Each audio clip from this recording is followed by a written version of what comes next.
Aviso importante. É estritamente proibida a cópia parcial ou total de qualquer informação relacionada aos casos clínicos discutidos neste canal, bem como a divulgação de dados pessoais de pacientes de acordo com a LGPD.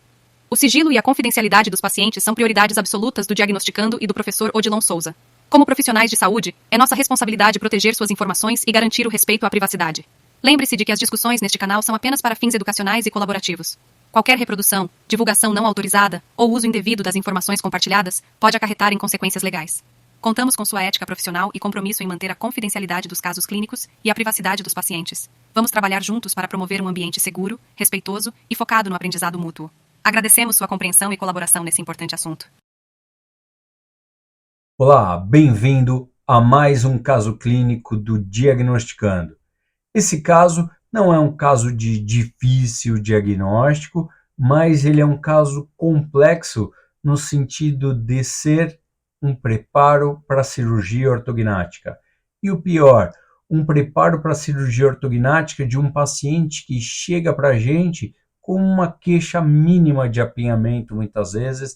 Ele chega com uma queixa que muitas vezes ele nem sabe muito bem o que está incomodando ele e, pelo nosso diagnóstico, nós vamos mostrar para esse paciente o que está acontecendo na boca e qual é a melhor solução e o porquê dessa solução. Então, eu acho que a complexidade desse caso não é de diagnóstico, e sim de como explicar para o paciente o que está acontecendo na vida dele. Legal? Então vamos lá olhar esse caso. Então esse caso é um caso que não dá muito problema de diagnóstico, né? A própria cefalometria USP vai mostrar legal o que está acontecendo ali, né? E o que vai acontecer é que muitas vezes essa paciente não tem total noção do que está acontecendo. Então ela chega no consultório assim, doutor, tem alguma coisa que me incomoda, né? Não tem um grande apinhamento, nada. Muitas vezes esse paciente vem de retratamento. E aí cabe a nós mostrar para o paciente, muitas vezes eu mostro até números para esse paciente, para a gente tentar exemplificar, mesmo que ele não entenda, é legal a gente mostrar e falar, olha, tá vendo? O seu crescimento está fora do padrão e a gente vai ter que alterar isso, tá? E como é um crescimento fora do padrão, normalmente o tratamento é muito mais complexo, né? Então, vamos olhar esse caso direitinho e ver o que está acontecendo. Então, olha só, ela é uma paciente jovem, tá?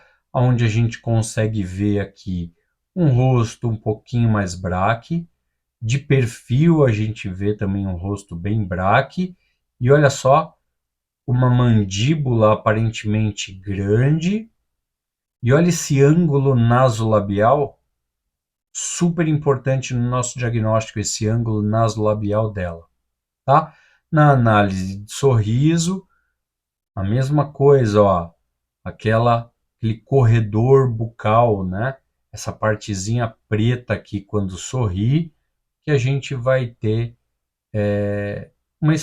vai ter que fazer uma expansão, né? A gente vai procurar fazer uma pequena expansão aí para melhorar isso, tá bom? Como eu falei já em outros casos, não é uma expansor com aparelho expansor, conjuntor, nada. É só uma pequena expansão com os próprios arcos do aparelho fixo, tá? Nada que a gente vá se preocupar muito em realizar. Os terços dessa paciente, o terço inferior parece estar um pouquinho aumentado, olha só, né? Apesar então dela ter um rosto braque, ela tem um terço inferior um pouquinho maior, né? E provavelmente por angulação da foto aqui do pescoço projetado para frente, ela acabou caindo num padrãozinho 2, né? Não é um padrão 2, sei lá, tá estranho, tem alguma coisa estranha aqui, ó. Será que ela é um padrão 2 ou de repente um padrão 1? Se ela tivesse com o rosto um pouquinho melhor? Ou será que ela é um padrão 3? E aí? O que está acontecendo aqui nessa paciente? Vamos dar uma olhada aí. Olha na análise dental, né? Olha como eu tenho uma classe 1 perfeita, podemos dizer, dos dois lados. Aqui está escapando um pouquinho, né? Eu gosto muito de usar classificação de pré-molar. Por que pré-molar? Se você olhar aqui na foto do nosso lado direito, aqui, ó, a gente consegue perceber que esse dente 24 ele não está tocando nos antagonistas, ó. Então no 35 e no 34. Tá vendo que ele está levantado? Ele não tem uma relação dente a dois dentes. Então essa falta de relação dente dois dentes, né, como está aberto aqui na mesial dele, ele para mim tem uma certa relação de classe 3 aqui sim, ó. Tá? Aqui do outro lado a gente não consegue ver bem, mas eu consigo ver uma linha bem pequenininha, ó. No premolar, no 14, ele não está ocluindo perfeitamente no 44 e no 45. Então, também é uma pequena relação de classe 3. Isso para mim já é importante, tá? Aqui, ó, um pequeno desvio de linha média e uma relação aqui meio que de topo a topo. Na verdade, uma mordida aberta. Vamos colocar água na boca do paciente, vamos pedir para ele deglutir e vocês vão ver que ela tem uma pressão aqui, ó, no meio desses dentes. Por isso que eles não estão se tocando perfeitamente, tá? Então você vai ver que a gente vai ter uma interposição de língua. Então eu posso falar que essa paciente tem uma mordida aberta sim. Se eu não tenho um correto relacionamento aqui, ó, não precisa estar de topo, não precisa estar aberto, nada. Só esse relacionamento aqui para mim, eu já classifico essa paciente como mordida aberta. Então, olha só, a gente pode estar na dúvida entre classe 1 e classe 3 e será uma mordida aberta aqui também, ó? Ah, vamos ter que ir para frente para resolver isso. Na panorâmica, nada muito sério. Parece que tem um côndilo, né, um pouquinho maior do lado esquerdo do paciente, né? Está um pouquinho maior do que o côndilo do lado direito dele. Mas não tinha grande desvio mandibular. Eu vou deixar compensado isso aí. Na teleradiografia que a coisa muda bastante, hein? Olha como eu tenho uma maxila meio retroposicionada e um corpo de mandíbula jamais acentuado, né? Olha a análise facial agora, ó. Olha como a cabeça da paciente lá na foto, ó, estava enganando a gente. Então, cuidado, né? Pode ser que a radiológica dê uma bobeira ali e a gente faça um diagnóstico incorreto por causa disso. Então, muito cuidado, ó, muito cuidado. Outra coisa que eu gosto de frisar nesse tipo de caso, dando um spoilerzinho, essa paciente, a maxila dela está bem retraída, tá bom? E aí, olha só, por que que a maxila dessa paciente é retraída, né, ou retruída, e o meu ângulo nasolabial não está para trás? Por que que eu não afundei o perfil do meu paciente? Porque assim, eu faço tratamento com extrações, né? E muita gente me critica falando assim, pô, você vai afundar o perfil do seu paciente. Eu falo, tudo bem. E por que que um paciente que não tem maxila, ele não tem o perfil afundado? Porque quem apoia lábio é dente, não é a maxila. Então eu posso fazer retrusão aqui tranquilo, principalmente porque a gente vai fazer até classe 1 somente. Eu não vou retrair a maxila, sei lá até onde, que todo mundo pensa. Eu só vou retrair até classe 1 canina. Então o meu incisivo vai estar bem posicionado, tá? Então a maioria dos erros que cometem, que afunda perfil, não é porque extraiu. O afundamento de perfil, ele se dá por causa de uma mecânica incorreta, uma lingualização excessiva dos incisivos, tá bom? Isso afunda perfil. Extração não afunda perfil. tá? Então vamos ver aí na cefalometria o que ela me diz. Então, ó, crescimento sagital. Crescimento sagital é crescimento anteroposterior. Olha só, eu tenho um aumento no FNP. Opa, minha mandíbula parece estar para frente. O NAP de -11, olha só, um perfil côncavo. SNA 80. Ó, 80, tá para trás, ó, a maxila para trás. A gente viu isso um pouquinho ali nos incisivos, né? E olha o SNB 85. Caramba, muito, muito, muito. Então eu tenho uma retrusão de maxila, uma protusão de mandíbula. Olha o ANB, -5. E o SND também para frente, ó. Então, ó, crescimento sagital desequilibrado, com protusão na posição da mandíbula e maxila retruída, deixando o perfil do paciente côncavo. Depois, crescimento vertical, olha só, 67, 61. Então, a NSGN, eixo Y, está mostrando que a minha mandíbula está crescendo no sentido anti-horário. E aí, ó, NS plano oclusal, NS, né, base do crânio, plano mandibular e plano mandibular com plano oclusal. Todos eles diminuídos, menos o plano oclusal com plano mandibular. Mas não vamos levar em consideração, principalmente porque dente engana, né? Então, olha lá, ó, crescimento vertical diminuído. Depois, posicionamento dos dentes. Olha os incisivos. Esse sim, os incisivos vão mostrar para a gente o que está acontecendo. Então, por exemplo, ó, um NS. Se você me falar, pô, eu tenho um paciente com um NS aumentado. Então, aqui, ó, 117. O que na minha cabeça já vai vir na hora? Eu só tenho duas possibilidades desse paciente estar com incisivo superior vestibularizado. Ou a maxila cresceu pouco. Então pensa, se a maxila cresce pouco, a minha língua vai ficar presa. O que a minha língua vai fazer? Jogar os incisivos para frente. E a outra coisa que ele pode ser, biprotuso. Legal? Olha lá, ó, 1.NA, mesma coisa, ó, também aumentado. Protruído, né, em relação ao ponto NA. O NB agora, ó, ele está lingualizado. O que o lingualizado do inferior vai me falar? Depende muito de onde ele está, a gente prefere o ímpar. Mas já vamos dar um spoilerzinho também, olha só. De 25 ele está 21, quer dizer o quê?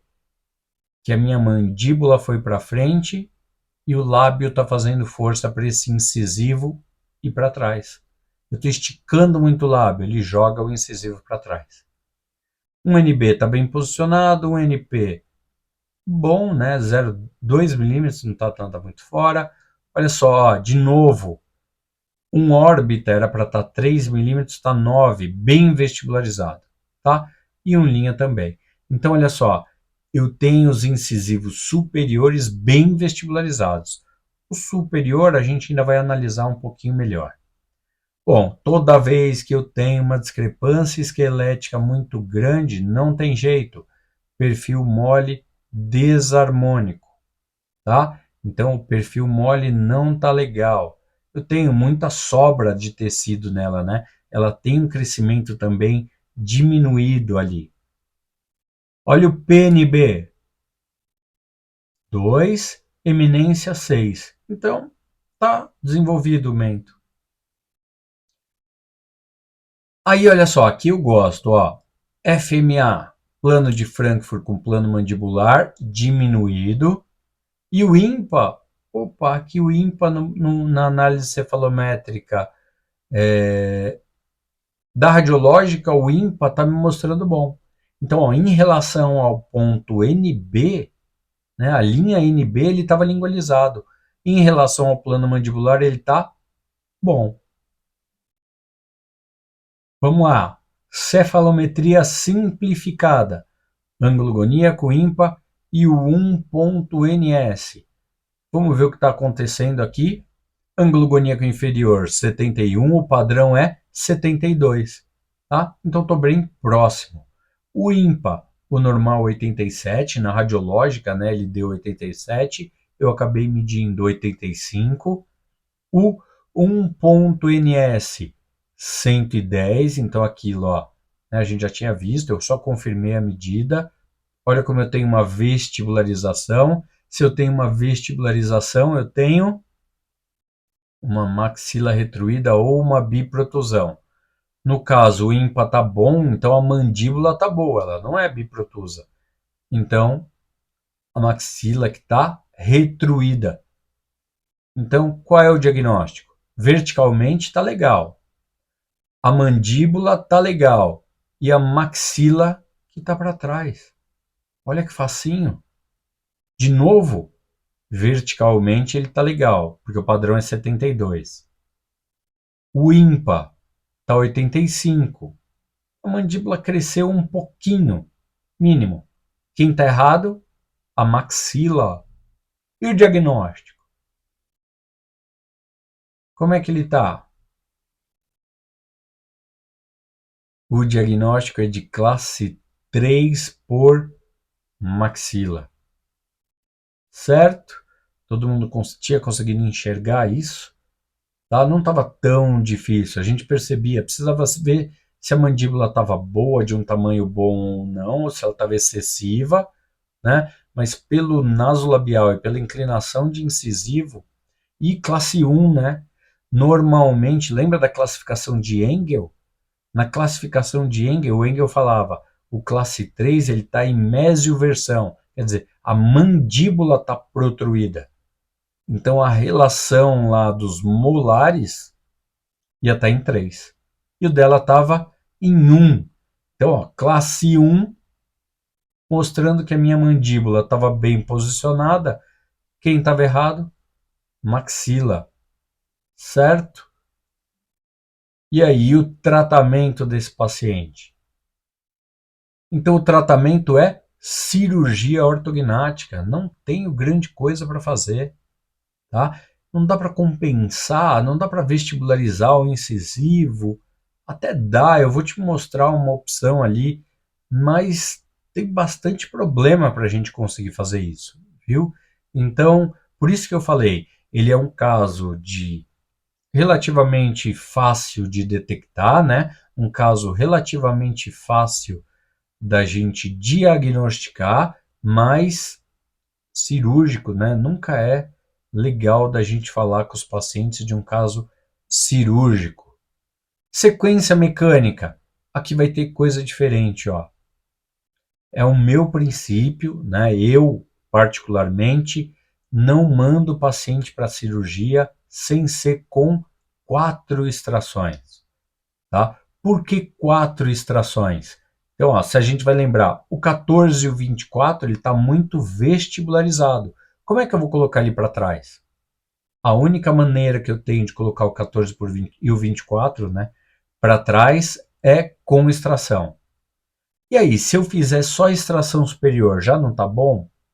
Tudo bem.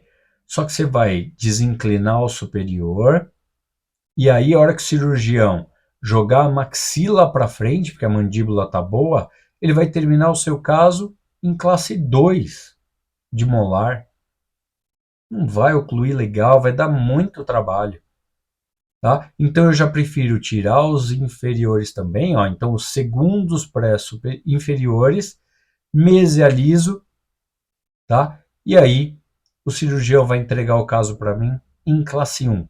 Facilita para a gente, melhora a estética do paciente, melhora a oclusão do paciente e melhora para o cirurgião na hora da cirurgia.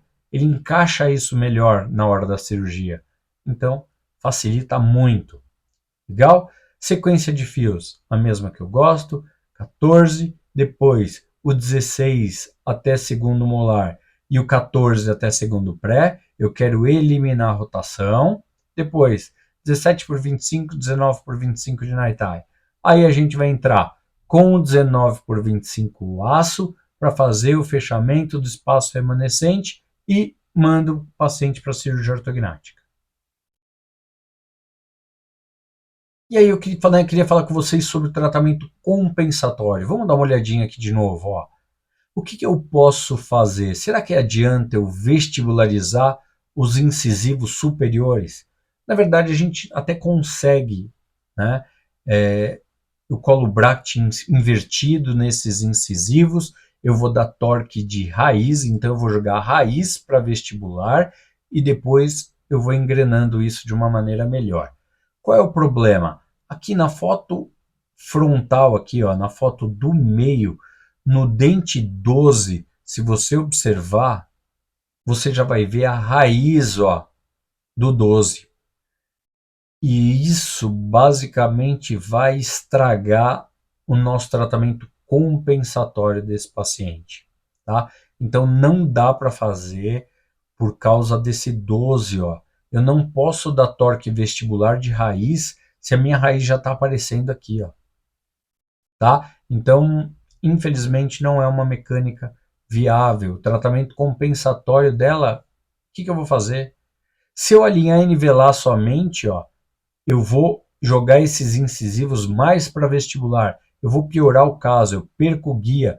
Se os incisivos inferiores forem para frente, a mordida vai abrir, não vai ser legal, tá bom? Então, muito cuidado com o tratamento compensatório em paciente com alteração esquelética, principalmente sagital, classe 3 e classe 2. Normalmente vai dar ruim.